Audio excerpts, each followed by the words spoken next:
This is my story. My name is Claire. I'm 32. My grandfather Harold left behind a small empire when he passed, a lakeside house, heirlooms nobody could put a price on, and a classic car collection he restored by hand. He taught me everything. He taught me how to work on an engine, how to make a ledger sing, but when he died, they gave everything to my younger brother Daniel. Because he's a man. They said it was tradition. I said it was theft. What they didn't know was that I knew where the real value was hidden. I knew the things that weren't in the will. Like and comment where you're watching from, and subscribe to support stories like this one. The air in the church felt stale, heavy with the scent of lilies and old wood polish. Dust motes danced in the thin shafts of sunlight cutting through the stained glass windows, illuminating the grim faces of my family. I sat in the third row, just behind my mother's stiff back. Her shoulders, always ramrod straight, seemed to retract even further when I'd tried to hug her at the door. She'd given me a quick, cold peck on the cheek, then turned immediately to greet an old cousin, as if I were a distant acquaintance she'd barely recognized.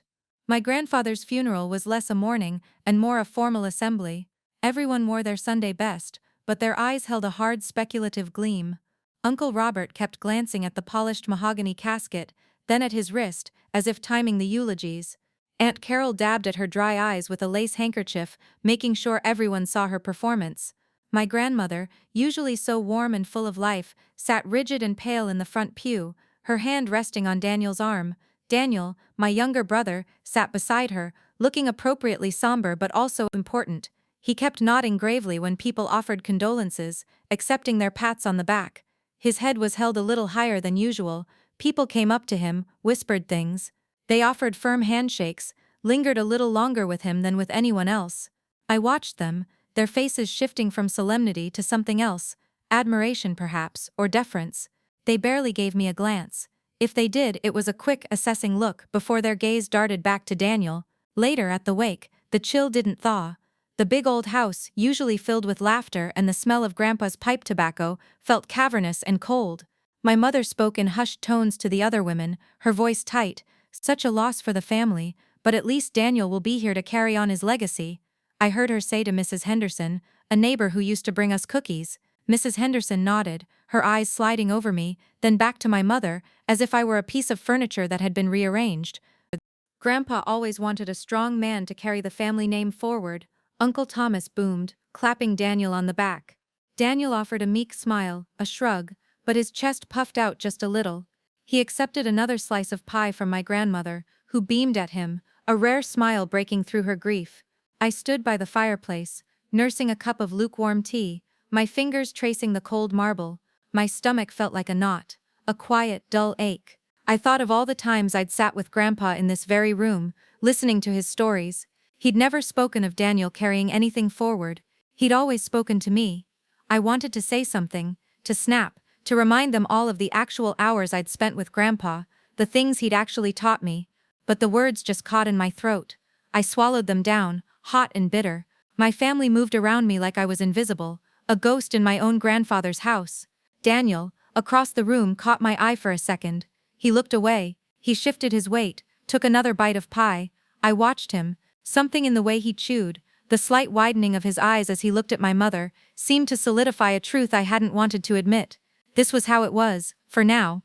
My earliest memories were steeped in the smell of lake water and two-stroke oil. Grandpa Harold wasn't the kind of man who sat you down for long talks. He taught by doing, by inviting you into his world. He'd take me fishing on the old pontoon boat, before the sun was even a streak of pink on the horizon. The lake would be flat and still, the mist rising like ghosts off the surface. He'd hand me a reel, show me how to cast, how to feel for the slightest tug. "Patience, Claire," he'd grumble, his voice gravelly from years of shouting over boat engines. "The fish won't come to you if you're jittery." We'd sit there for hours, saying nothing, just the dip of the line and the quiet hum of the boat. Those mornings were my sermons. He taught me about engines, too. Not just the boats, but the old cars he collected. His garage was a cathedral of wrenches and grease, oil stains on the concrete floor, the faint scent of gasoline and old leather clinging to everything. I remember the feel of the cool metal of a wrench in my hand, the sharp clang as he dropped a tool. He'd point to a carburetor, a spark plug, explain its purpose, then leave me to figure out how to put it back. My small hands, clumsy at first, became deft. I learned the language of pistons and camshafts. Brains over brawn, Claire, he'd always say, wiping grease from his brow with the back of his hand. Any idiot can muscle a bolt. A smart one knows which way to turn it. He'd grin, a flash of white against his tanned, wrinkled face. You've got what it takes, girl. Later, when I was in high school, he started showing me the ropes of his hardware store business. I'd sit at the big oak desk in the back office, the one with the ancient adding machine, and he'd show me ledgers, rows of numbers, income and expenses, inventory. It seemed like a secret code at first, but he made it make sense. He'd explain cash flow, profit margins, the subtle art of negotiation. He showed me how to track things, how to look beyond the surface numbers. Sometimes, he'd whisper, leaning in close, the real value isn't on the books, Claire, it's in knowing what's not on the books. He'd tap the ledger with his finger, a knowing look in his eye. It felt like a conspiratorial secret, just between us. Daniel, meanwhile, was usually out front, flirting with the checkout girls or stacking bags of mulch. Grandpa confided in me more than anyone else. He talked about his frustrations with the family, their rigid adherence to tradition, their closed minds.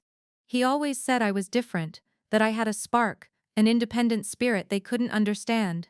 He'd often hint that when the time came, I'd be looked after, not just with money, he'd imply, but with understanding, with legacy.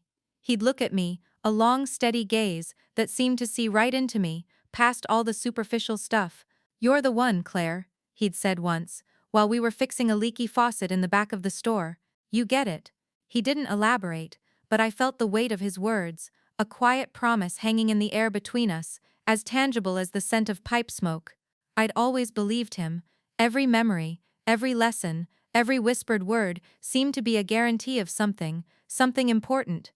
The lawyer's office was quiet, almost sterile. Mr. Davis, an older man with silver hair and glasses perched on his nose, sat behind a large polished desk. The air smelled of old paper and dust. My mother and Daniel sat opposite me, their expressions unreadable. Uncle Robert was there too, drumming his fingers on his knee. I adjusted the strap of my bag on my shoulder, feeling a knot of anticipation tightening in my stomach. I'd expected to feel nervous, maybe a little sad. Instead, I felt a sense of purpose. This was it, the official handover. Mr. Davis cleared his throat, picked up a thick document bound in a blue folder. The rustle of paper was the loudest sound in the room.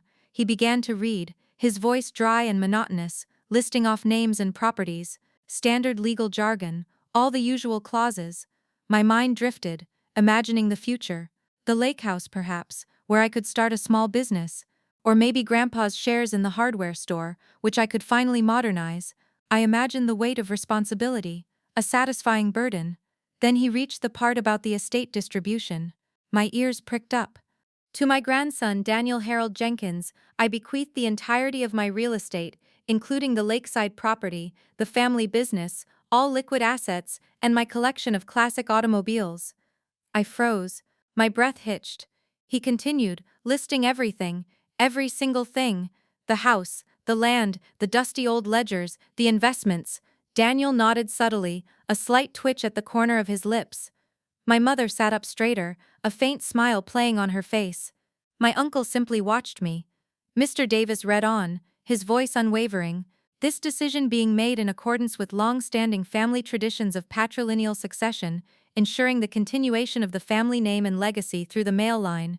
Patrilineal succession, the words hung in the air, cold and sharp. I heard them, but they didn't quite register. It was a formal way of saying, because he's a man, because I'm not. My gaze snapped to Daniel.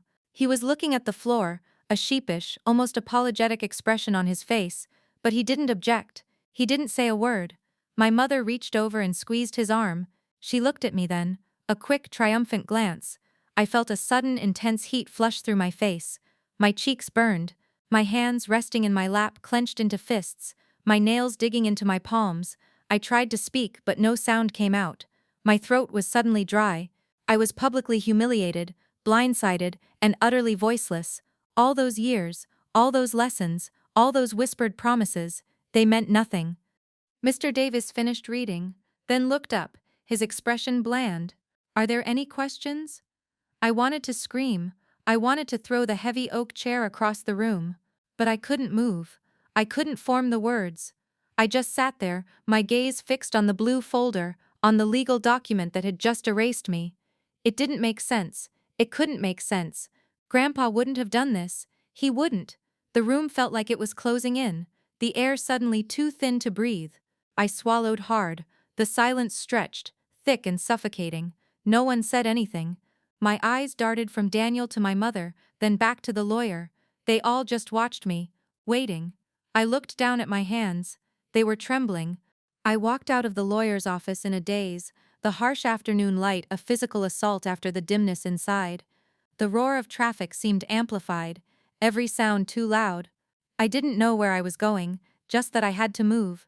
I ended up back at my parents' house, the same one I'd grown up in, now feeling like a foreign country.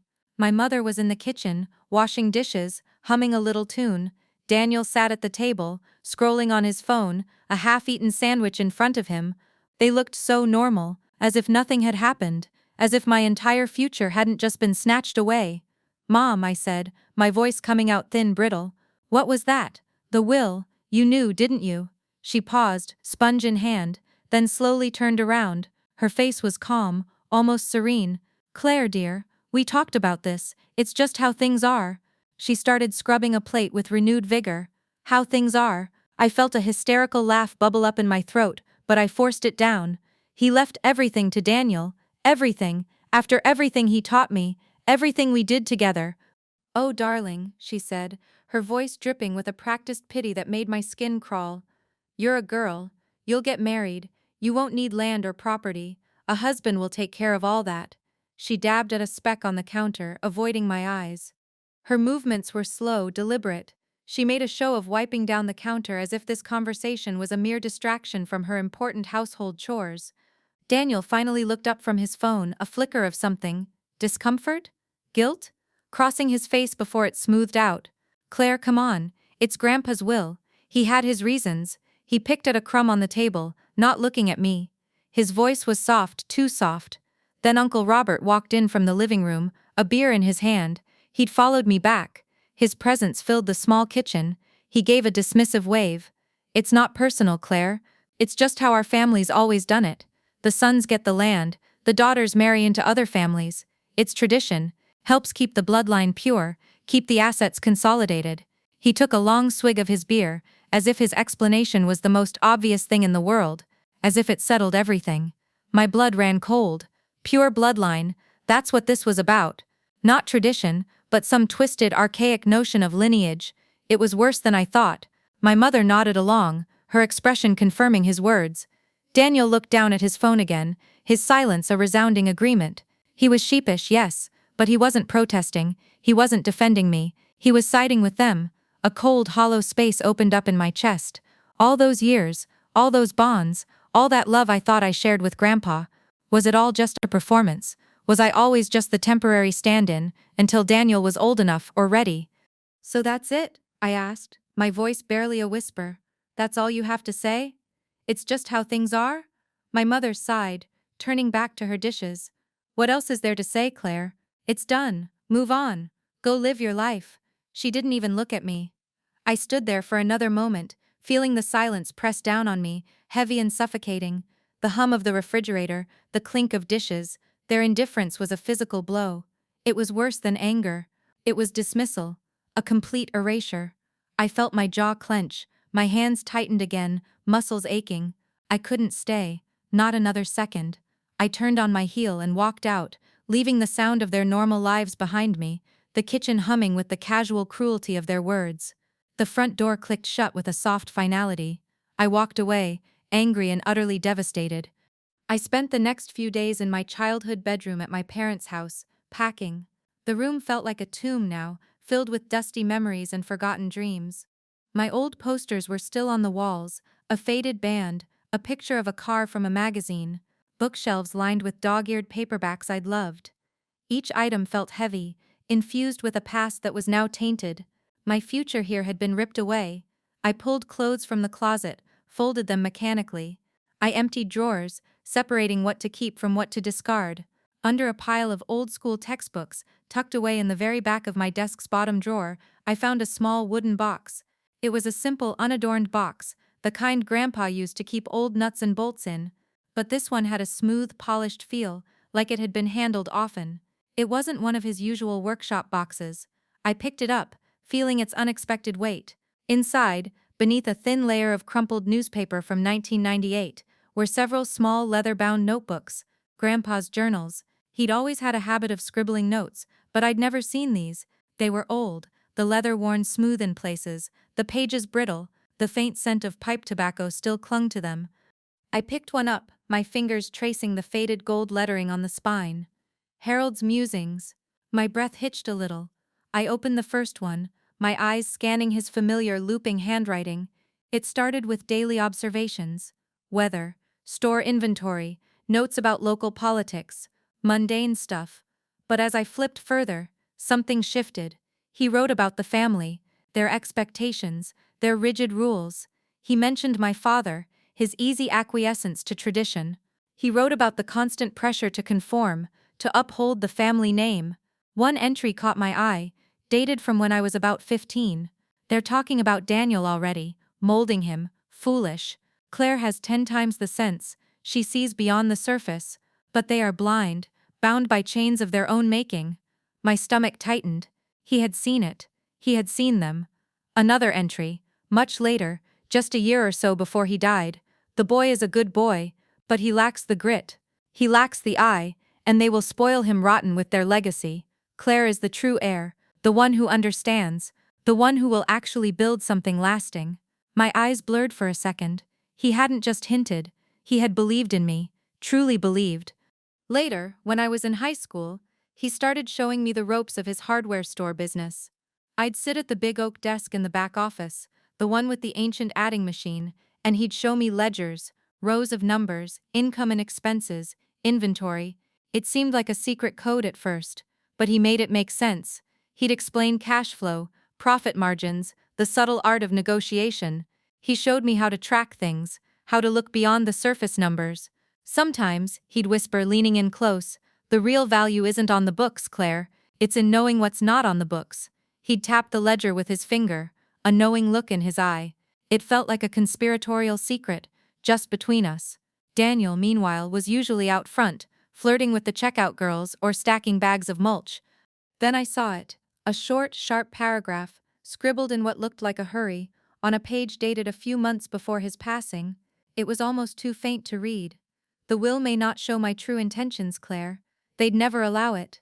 But you know where to look. You know the value that isn't measured on their books. You always did. Remember what I told you. Brains over brawn, the real gold is hidden in plain sight. In plain sight, my girl." My heart hammered against my ribs. In plain sight. Hidden, what wasn't in the will. I read it again slowly, letting the words sink in. He couldn't rewrite the will without causing a war, a scandal, a complete family breakdown, so he'd found another way. He'd found a way to leave me what he truly intended. The sense of betrayal I'd felt at the will reading now morphed into something else, a cold, sharp clarity. It wasn't that he didn't care about me, it was that he cared more than I knew, and he'd left me a path, a way to reclaim what was mine, without touching the tainted inheritance they thought they'd stolen. I spread the journals out on my old desk, along with a stack of notepads and pens. My mind raced, connecting every casual comment Grandpa had ever made, every obscure lesson he'd taught me. The real value isn't on the books. Knowing what's not on the books. He had given me breadcrumbs. Now I just had to follow them. First I thought about the physical things, the big old safe deposit box Grandpa kept at the First National Bank downtown. It was always just Grandpa's box. He never mentioned it to Daniel, but he'd once given me a small unmarked key, told me to keep it safe, just in case. I'd always assumed it held old papers, perhaps a few antique coins. Now it seemed significant. The bank would know whose name was on that box. Probably a joint account with me, or just in my name. He had the foresight, the subtle touch. Then there was the land. Grandpa had a way of buying small, out-of-the-way parcels. He'd call them his secret gardens. Not for growing vegetables, though. He'd just say, "A man needs a place to think, Claire, away from prying eyes." One particular parcel, way out past the old quarry, always came to mind. He'd always referred to it as the one in your name. I'd thought it was a joke, a way of including me in his small quirky land acquisitions. But what if it wasn't a joke? What if it was unregistered, or registered under a dummy corporation he'd set up for me? He had taught me about shell companies, and how to use them, how to hide assets from prying eyes, from taxes. It made my stomach clench. He'd shown me how to do exactly what he had done. And the cars. The will mentioned my collection of classic automobiles. But what about the 1968 Ford Mustang, the one he'd spent 5 years restoring, bolt by painstaking bolt? He'd always said it was my car. He'd taught me how to drive stick in it, out on those quiet country roads. I remembered the day he handed me the keys, crisp and new. "It's yours, Claire," he'd said, "for when you're ready to really drive."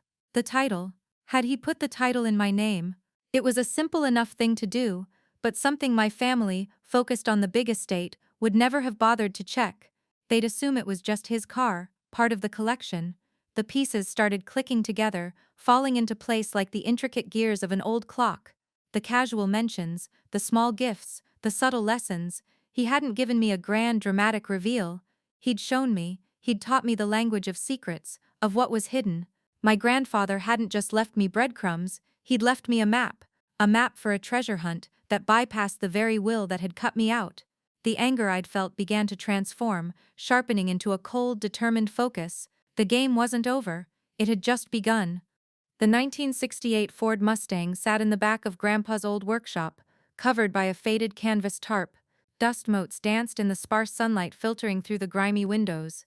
The air was thick with the scent of old oil and something else, something metallic and familiar. It had been months since I'd last seen it, since Grandpa had been alive to tinker with it. My fingers brushed the worn canvas, the fabric rough beneath my touch. I pulled back the tarp. The car sat there, a dark green beauty, its chrome gleaming dully in the weak light. It looked smaller than I remembered, or maybe I was just seeing it differently now. I ran my hand along the fender, feeling the cool metal. He'd given me the keys years ago, but I hadn't dared to drive it much, respecting its age, its perfection. He'd said, "Keep these safe, Claire. You never know when you'll need them." They felt heavy in my palm. The engine turned over on the first try, a satisfying rumble that vibrated through the floor. It was a testament to his meticulous care. I backed it out of the workshop, the tires crunching on the gravel drive. I drove it to a quiet, isolated spot by the lake, a place he used to take me to teach me the finer points of parallel parking. The air smelled of pine and damp earth. I pulled the car to a stop, the engine ticking softly. The keys he'd given me were a set, but there was one small, tarnished key on the ring that never seemed to fit anything. It was shorter, wider. I'd always assumed it was for some forgotten cabinet or tool chest. Now I thought of the glove box. Grandpa had always had a thing for hidden compartments. He'd built them into desks, into toolboxes, even into the false bottom of his fishing tackle box. I opened the Mustang's glove box. It was empty, just as it had always been. My heart sank for a moment, but then I remembered. Grandpa's lessons. He didn't just hide things in places, he hid the places themselves. I ran my fingers along the back panel of the glove box, pressing, probing. Nothing. Then I felt it, a faint click near the top right corner, a small seam. My nail caught on it. I pulled. Slowly, a narrow panel swung inward, revealing a deeper, darker recess. My breath hitched. Inside, tucked neatly, was a ledger. Not the old dusty ones from the hardware store, but a new sleek one with a black leather cover, and next to it, a thick, manila envelope. I pulled out the ledger first, my fingers trembling slightly. It was heavy. I opened it. Inside, in Grandpa's unmistakable handwriting, was a detailed list. It wasn't the regular business ledger. This one contained entries for off-the-books income from various small side ventures, rental properties, private consultations, sales of specialized tools he'd fabricated, investments I'd never heard of, shares in obscure tech companies, stakes in mineral exploration firms, and then the rental deeds. Several properties, some commercial, some residential, all listed with a small C next to them, my initial C. These assets weren't in the will, they weren't on any public record tied to his official estate. They were real, legal, and clearly very valuable. My hands tightened on the leather. The second piece of the puzzle, the map, was now in my hands. The old car, the one they'd dismiss as just part of the collection, held the key. He had known, then. He had planned this, meticulously. A slow, quiet burn of anger, mixed with a profound sense of vindication, spread through me. It wasn't just a ledger, it was a secret history, his true legacy. The ledger listed the rental deeds, and one particular address caught my eye. It was out in the rural part of the county, near an area that had seen a lot of recent buzz about new developments. Grandpa had bought it years ago, a large tract of land with an old dilapidated cabin on it. I remembered him mentioning it once, calling it his retirement project, though he never seemed to do anything with it. He just paid the taxes. I drove out there the next morning, the Mustang humming beneath me. The paved road soon gave way to gravel, then to a dirt track that wound through dense woods. The trees hung low, branches scraping against the car's windows. Eventually the track opened into a clearing, and there it was, the cabin. It was small, listing slightly, its windows boarded up, paint peeling from the siding. It looked exactly as I remembered, forgotten, crumbling, a dead end. I stepped out of the car, the silence pressing in, just the rustle of leaves in the wind. No sign of any development, any new life, just this old run-down place. My shoulders slumped a little. Had I misread the ledger? Was this all a wild goose chase? I walked around the cabin, pushing away a loose board to peer inside. Dust, cobwebs, and the faint smell of mildew. Nothing seemed valuable. My eyes scanned the property, noting the overgrown brush, the lack of any obvious amenities. It was just land.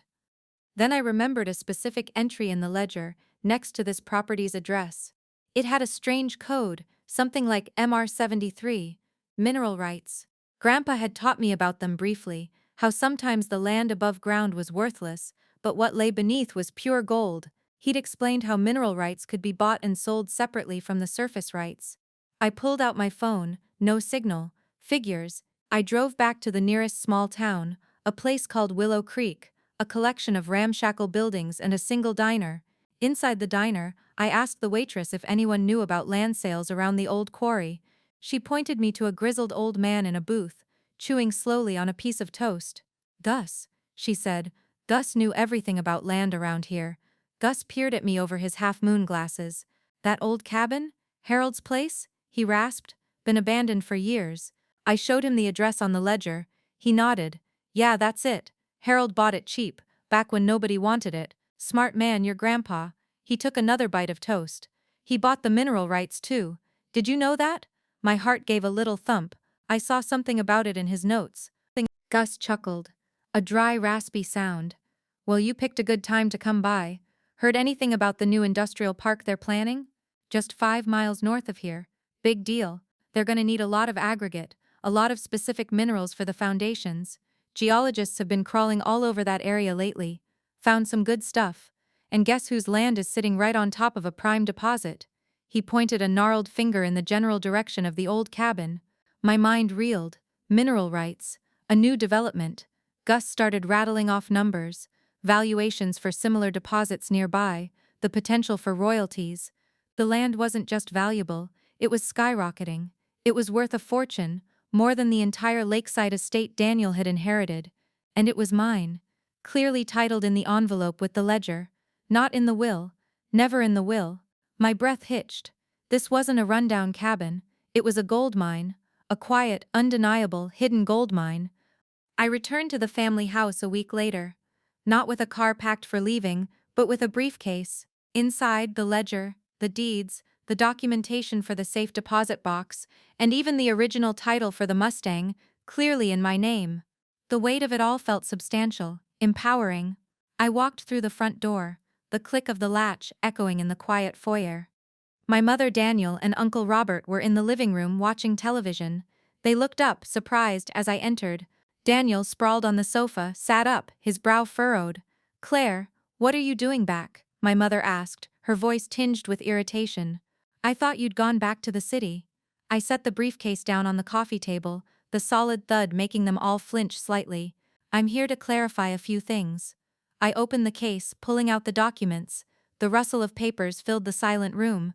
"You all thought Grandpa left you everything in the will, that you had won, that you'd cut me out." I laid the ledger on top, its black cover stark against the polished wood. "You were wrong." Daniel scoffed, a nervous little laugh. "What is this, Claire? Some kind of joke? We've been over this. It's done. He waved a dismissive hand. No, Daniel, this isn't done. My voice was steady, calm. I slid the mineral rights deed across the table towards him. This, for example, is the deed to a property your grandfather purchased quietly. The value of this land with its mineral rights is now in the tens of millions. It's titled in my name, not in the estate, not in the will. My mother leaned forward, peering at the document, then at me. Millions. Claire, don't be ridiculous.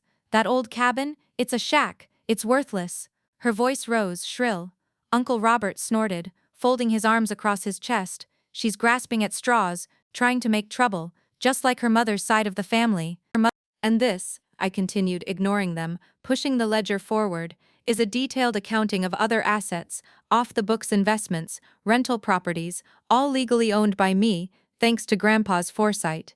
Assets hidden from your traditions, from your precious patrilineal succession. Daniel finally sat up fully, eyes wide as he looked at the ledger, then at me. Hidden? What are you talking about? This is crazy. He looked at Uncle Robert, then at my mother, appealing to them. Oh, she's lost it, my mother said, a nervous laugh escaping her lips. Your grandfather would never do anything so underhanded. He was a man of integrity. Integrity, I said, my voice rising a fraction, the calmness starting to crack. Or was he a man who simply found a way to bypass your antiquated sexist rules? I looked from one face to the other. You said it was tradition. I say it was theft. You stole what was legally, morally, mine, but you didn't take what wasn't in the will, because you didn't know it existed, and now I own something you never even realized was there. Their faces, initially dismissive, began to shift, a flicker of doubt in my mother's eyes. Uncle Robert's jaw tightened.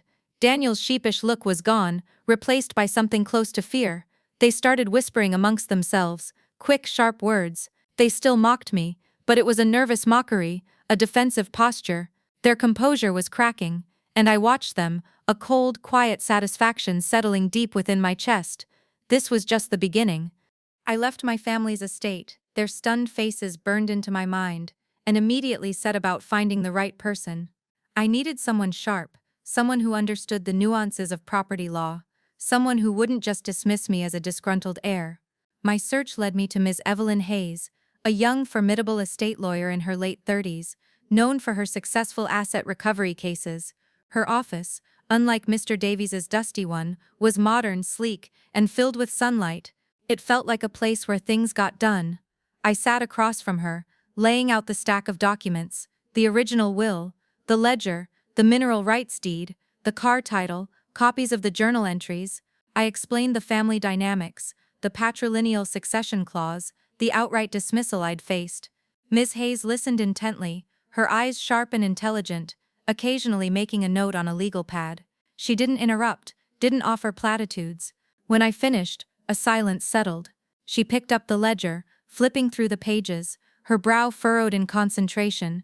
Then she moved to the mineral rights deed, examining the signatures, the dates. She pulled out her phone, made a quick call to someone, speaking in low technical tones about property identification numbers.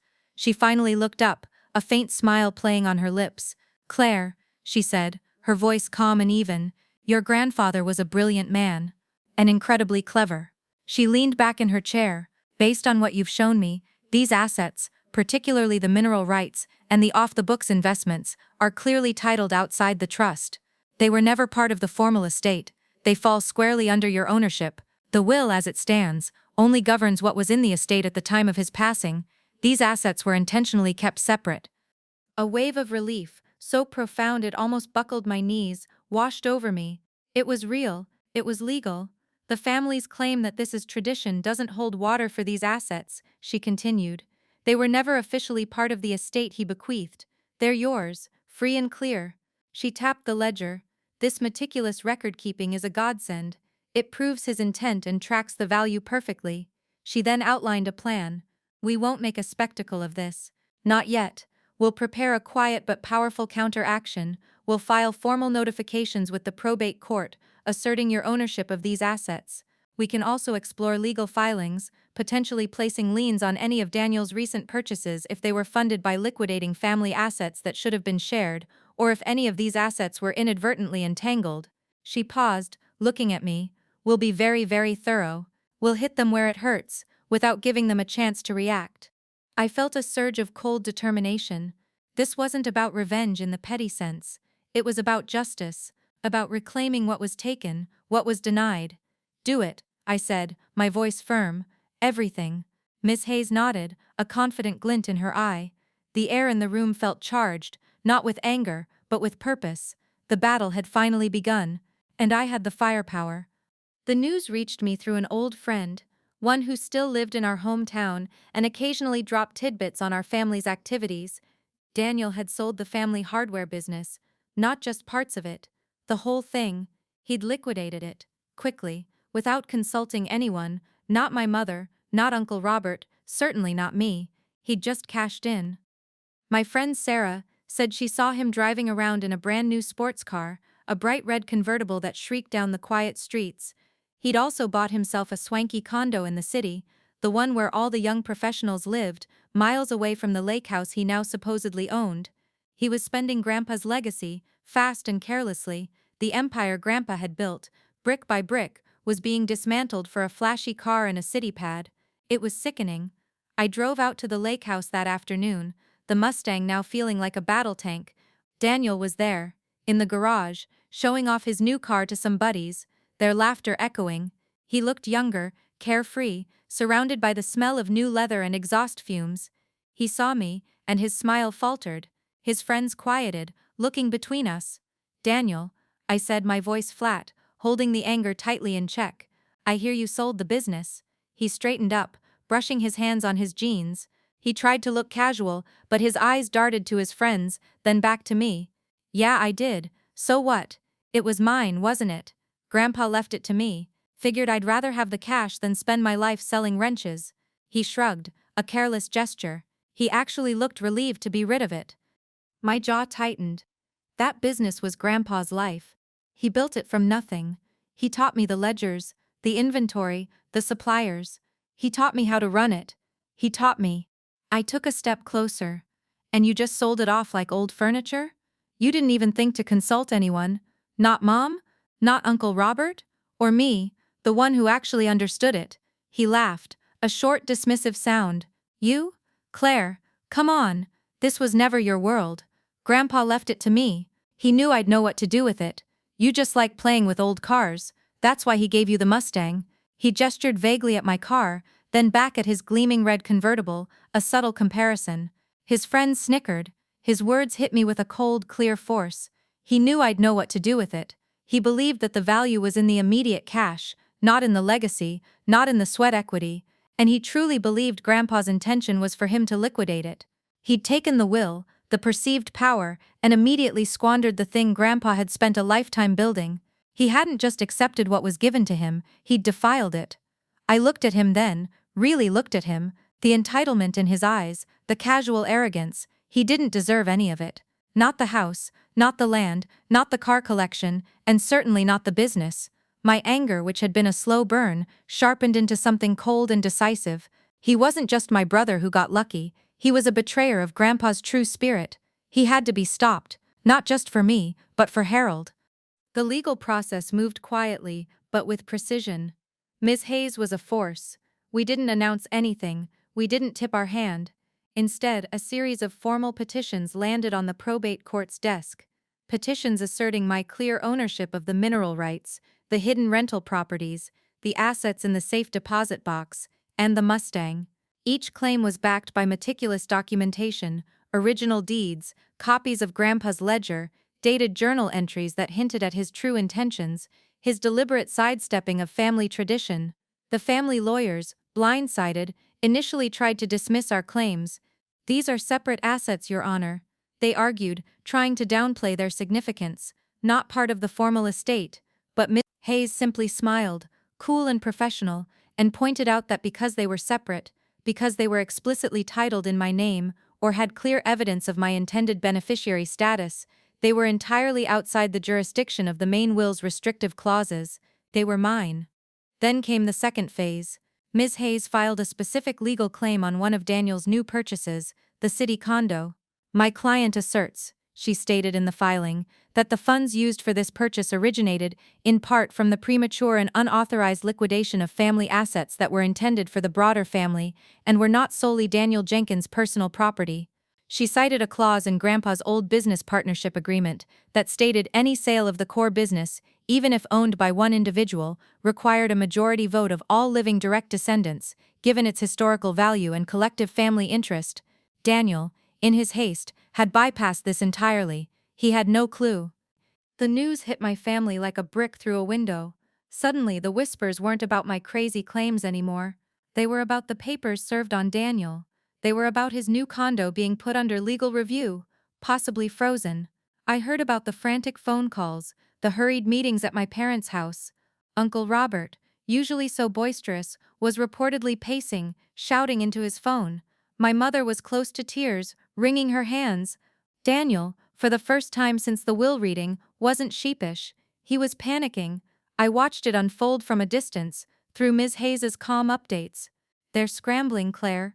They didn't anticipate this. They thought you'd just disappear." She had a dry, knowing tone. The formal letters, the legal jargon, the quiet authority of the court system. It was all so impersonal, yet so devastatingly effective. Daniel tried to call me once. I saw his name flash on my screen. I let it ring. He tried again. I didn't answer. Let him panic. Let him feel the cold, sharp edge of consequence. For months, they had dismissed me, humiliated me, erased me from the narrative of Grandpa's life. Now the tables were turning, and it wasn't through yelling or emotional pleas. It was through careful, meticulous, undeniable legal action. The battle was no longer mine alone. It was the law versus their tradition, and the law, it seemed, was on my side. I was cleaning out Grandpa's old fishing shack, a small rickety shed down by the lake where he kept his tackle and lures. It smelled of worms, stale bait, and damp earth. I was mostly clearing it to make space, to maybe turn it into a tiny art studio. I picked up an old battered fishing tackle box, the kind with 100 small compartments, its green paint chipped and peeling. It was surprisingly heavy. I lifted it, and something felt off, a faint rattle. Not loose hooks, but something thicker. I ran my hand along the bottom, inside the main compartment. There was a slight bulge, a stiffness in the lining. My fingers probed, searching for a seam, a hidden catch. Grandpa had a thing for hidden spaces. I knew that now. I felt a thin edge, then pried it gently. The old cardboard lining lifted away, revealing a shallow, secret compartment. Inside, nestled beneath a layer of dust and a few forgotten fishing weights, was a single neatly folded piece of paper, not a journal entry. This was different.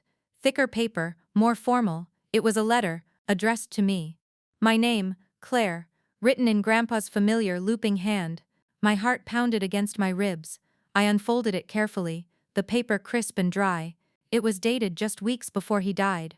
"My dearest Claire, if you are reading this, it means you found it, and if you found it, it means you remembered my lessons. You looked beyond the surface. You saw what was truly there. I knew what they would do. My family, with their traditions, their stubborn refusal to acknowledge anything beyond their narrow view. I tried to reason with them, to change the will formally, but it would have torn them apart, a public war, and in the end it still might not have changed their minds. They would have found a way to dismiss you, to call you a manipulator, to say you twisted an old man's arm. So I didn't rewrite the will. I didn't fight them head on, not in the way they expected. Instead, I left you what truly mattered, the pieces no one else knew existed, the mineral rights, the hidden properties, the off-books investments, the Mustang, your car, titled only to you. I taught you how to find them, how to understand their value. I knew you had the brains, the vision, the quiet strength to see through their blindness. You were always the one, Claire, the true heir, not of a name, but of a legacy that actually built something. They will call you lucky, they will call you clever. Let them, you earned it. You earned this more than anyone. Don't ever let them convince you otherwise. Live well, my girl. Build something magnificent. Something for yourself. Something for those who will follow. And remember, a man's worth isn't in what he's handed, but in what he builds himself. With all my love and pride, Grandpa Harold. My vision blurred. A warmth spread through my chest, chasing away the cold ache that had settled there. This wasn't just vindication, it was a profound, personal affirmation. He hadn't abandoned me. He had trusted me. He had orchestrated this entire intricate, brilliant plan, knowing I would be the only one to unravel it. He believed in my intelligence, my resilience, my quiet observations. He knew I wouldn't just sit and mourn. He knew I'd fight, but smartly. The letter was tangible proof, not just of his true intentions, but of his love, his respect. It was the heart of his legacy, hidden away, waiting for me to find it. This was the final piece of the puzzle, the one that made everything else make sense. The courtroom was stark, formal, high ceilings, dark wood, the air smelling faintly of polish and stale coffee. Daniel sat at the defense table with his newly acquired lawyer, a flashy, fast-talking man who looked perpetually annoyed. My family was seated in the gallery, a solemn row of faces, their usual arrogance replaced by a brittle anxiety. Daniel avoided my eyes, my mother kept her gaze fixed on the judge. Daniel's lawyer made his arguments, stumbling a bit, trying to dismiss the ledger as mere notes, the mineral rights as an obscure investment that Grandpa likely forgot about, the Mustang title as an old man's eccentricity. He painted me as someone opportunistic, trying to swindle my own family. He even tried to suggest I'd somehow manipulated Grandpa in his final days, implying I'd put the ideas in his head. Daniel nodded along, his face pale. Then it was Ms. Hayes's turn. She was calm, precise. She didn't raise her voice. She simply presented the evidence.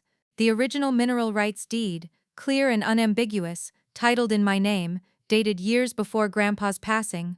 The detailed ledger, every transaction meticulously recorded, showing consistent income streams from properties clearly marked with my initial. The car title, filed and legally binding. And then, the letter.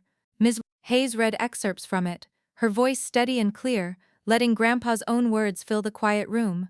Words about his family's narrow view, his decision not to fight them head-on, his belief in my brain's vision and quiet strength. Daniel shifted in his seat, his face flushing. He gripped the edge of the table. Uncle Robert clenched his jaw. My mother's eyes widened, tears welling as she heard Grandpa's true feelings laid bare for the whole court. It wasn't about manipulation, it was about love and defiance. The judge, a stern woman with a no-nonsense demeanor, listened without expression. When Miss Hayes finished, she looked at Daniel's lawyer. "Does the defense have any clear title or verifiable documentation to counter these claims?" she asked, her voice sharp. Daniel's lawyer stammered, shuffling papers. "Your Honor, these are unconventional methods." "Unconventional, perhaps," the judge interjected, "but entirely legal. The clear titles, the dated evidence, and the corroborating statements from the deceased's own hand indicate a deliberate and lawful intent to transfer these assets outside of the standard probate process. They were never part of the formal estate." She paused, looking at Daniel, who now looked physically ill. "Therefore," she announced, her voice resonating, "the court rules in favor of the petitioner, Claire Jenkins. She is granted full and undisputed control over the mineral rights property, all assets detailed in the provided ledger, and the 1968 Ford Mustang. Furthermore, the court finds sufficient evidence to revoke Daniel Jenkins's authority over the disputed portion of the family business assets, pending further review of their liquidation, and to place a temporary lien on the aforementioned city property purchased with those funds." The gavel came down with a sharp crack that echoed in the silence. Daniel's head dropped. His lawyer looked defeated. My family in the gallery sat in stunned silence, frozen in place. My mother's hand went to her mouth. Uncle Robert stared, his face pale and slack. Their carefully constructed world, their tradition, had just been systematically dismantled. Not with shouting or accusations, but with facts, and a letter from beyond the grave. The courtroom aftermath was a blur. My family didn't speak to me. They left quickly, their faces a mixture of shock and simmering resentment. I heard the whispers, even through the thin walls of the courthouse. "She got lucky. She manipulated the old man. She found a loophole." They clung to their narrative, incapable of admitting they had been wrong, or that Grandpa had ever intended anything other than what they dictated. I didn't respond. There was no point. Their opinions no longer held any power over me. I quietly moved into the lake property. The old cabin stood, defiant and weathered. It needed work, a lot of work, but it was mine. I started by clearing the overgrown brush around it, pulling out weeds and thorny bushes with my bare hands, feeling the ache in my muscles, the satisfaction of tangible progress. I patched the roof, replaced the broken windows, scrubbed away decades of grime. the air inside began to smell less of mildew and more of fresh lumber and possibility. It was a slow process, a daily ritual of reclamation. The mineral rights were handled by Ms. Hayes. The negotiations were complex, involving mining companies and land developers, but she was brilliant. Checks started arriving, substantial ones, from initial exploratory leases, then larger ones for the actual extraction rights. The numbers were staggering. It was more money than my family had ever dreamed of from Grandpa's official estate, more than Daniel could have made from his quick sale of the hardware store. I didn't buy a sports car. I didn't buy a city condo. Instead, I started using the funds to restore the cabin fully, transforming it into a comfortable modern home that still honored its rustic roots. And then I set up something else, a business incubator, small at first, in a renovated barn on the property, a place for local entrepreneurs, especially women, to get mentorship, shared office space, and initial funding. It was small, but it was growing. It felt like Grandpa's spirit, his entrepreneurial drive, living on. My success was undeniable, quiet but firm. It was permanent. The cabin, once a symbol of neglect, became a beacon of new beginnings. Months later, almost a year after the court ruling, Daniel showed up at the cabin. I was out on the small porch, sanding an old wooden chair I was restoring. The air was crisp, late autumn. He pulled up in a beat-up sedan, not the flashy red sports car he'd bought. Its paint was faded, and there was a dent in the passenger door.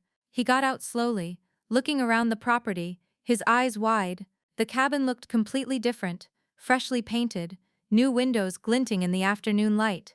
The barn, now a sleek modern structure, stood nearby. He walked up the path, shuffling his feet, hands in his pockets. He looked thinner, his shoulders slumped. The casual arrogance was gone, replaced by a weary desperation. "Claire," he said, his voice hesitant. "Hey, Daniel," I replied, putting down the sandpaper. I didn't invite him to sit. I just waited. He started talking, rambling at first, about a bad investment, a startup that went south, how the condo was repossessed, how he'd lost everything he'd made from selling the business. His voice was laced with a self-pity that made my stomach churn. "Mom and Uncle Robert aren't helping," he said, a note of disbelief in his voice. "They said I should have been more careful, said it was my own fault." He sounded genuinely surprised by their lack of support. He looked at me then, directly, for the first time in a long time. His eyes were wide, pleading. "Claire, I know I messed up.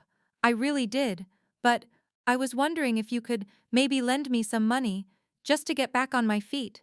You've got so much now, with all the land." He waved a hand vaguely towards the woods. I listened, my expression unreadable. I watched his face, the way his eyes darted away when I met them, the way his hands clenched and unclenched. He was grasping, desperate. The Daniel who'd sneered at me in the kitchen, the one who'd scoffed at Grandpa's legacy, was gone. "Daniel," I said, my voice soft but firm. "Grandpa left me something, yes, but he also taught me a lot, about value, about building things, not just selling them off for a quick buck." I walked over to the small restored bookshelf on the porch and picked up one of Grandpa's old journals, the one I'd found in the fishing tackle box.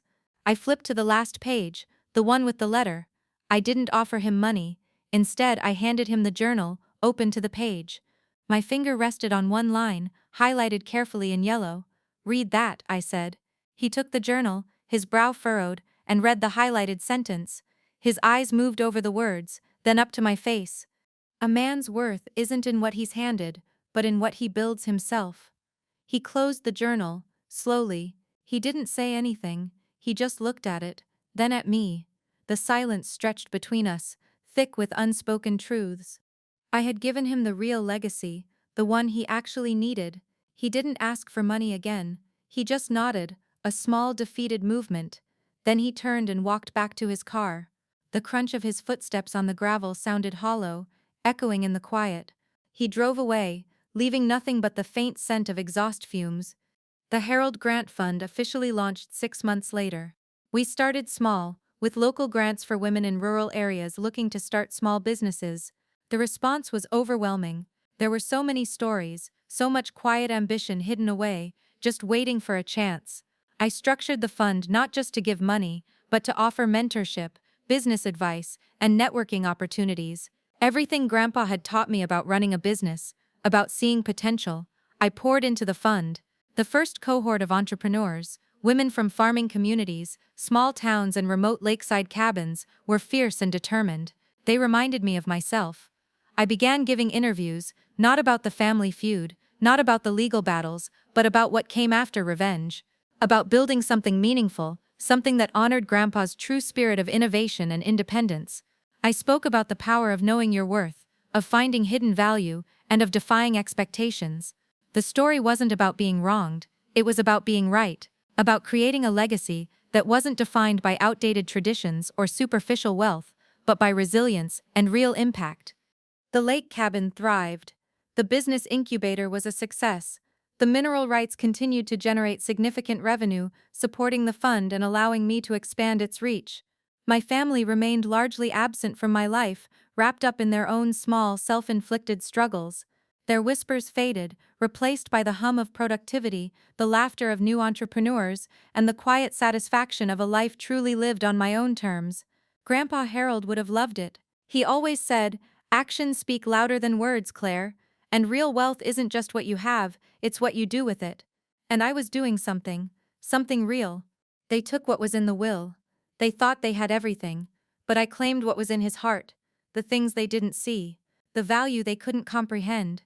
If you've ever been dismissed, overlooked, or told you don't belong, I hope this story reminds you to look closer. The real treasures are often hidden in plain sight. Like, comment your story, and subscribe for more stories like this.